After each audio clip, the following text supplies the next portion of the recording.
want me to discover all my secrets, but I'm very happy to. I'm really excited that young people are interested in research, and I will always be here to support that. But when I was competing, my teammate and I actually came up with a few kind of additional things that I really think enhanced our chances for success.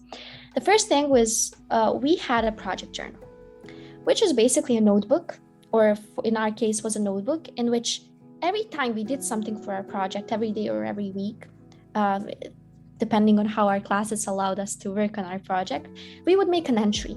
And in that entry, we would write, on that date, what experiment did we do, or what company did we visit to see how their reactors work.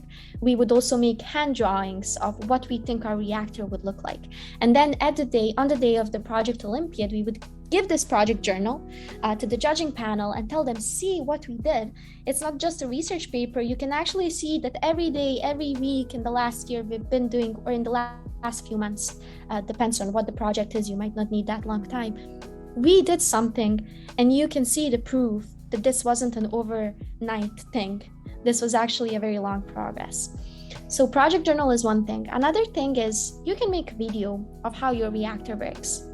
So for example, our reactor involved smoke and involved fire. So we couldn't really, fire up the machine on the judging day in a closed building. So what we did was we had what the structure looked like on the site, but we had a video to show the judging panel on how the reactor actually works, which we filmed somewhere outside. So I would say that really enhanced things. You can also make 3D models, videos of your reactor or of whatever you're working on to show how it could work.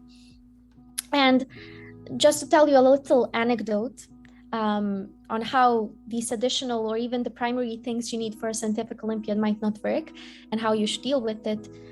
One year I was competing in a science Olympiad. I think I was a second grade of high school or 11th grade.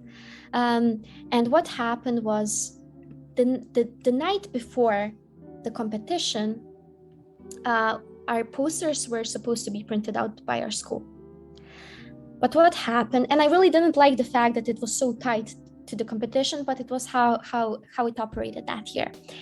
And so what happened was that the file that they printed out was an older file of our poster, which didn't contain any exciting pictures and graphs that I put on there to really try to prove my point to the judging panel. And so when I saw basically the day before the competition, I saw that my poster only had text and kind of the background image for everything. And I thought my scientific life would end at that point. But instead of panicking that night, I decided to go into my room and I created a PowerPoint presentation with all the pictures I would like to show to the judging panel that would have been on the poster and that haven't been there. And then on that day of the judging session, what I did was I really amped up my enthusiasm and my excitement so that the judging panel would be so amazed by how well I'm presenting on my research that they wouldn't even notice that I didn't have these pictures on my poster. So I did that and I showed them the PowerPoint presentation with the pictures, and we won that year.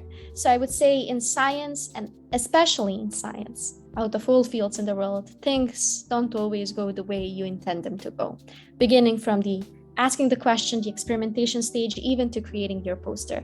So when things don't go the way they do, just, be confident and try to find other ways that you can make up for the fact that the things didn't go the way they were supposed to.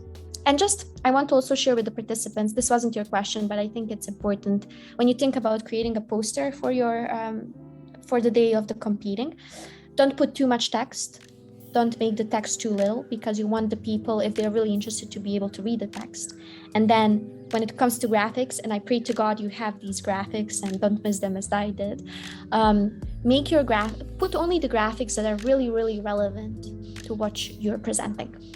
So don't put something that you will not be presenting on, because when you have that poster behind you, you want to be able to state a sentence and then point to the result, to that specific graph that you had. And then what you will see is that the judging panel, as you point to that specific thing, they weren't making attention or paying attention to to that poster before, but now when you show that specific graph, they kind of lean in and they try to understand what you're talking about. So put the things that are most relevant for the research.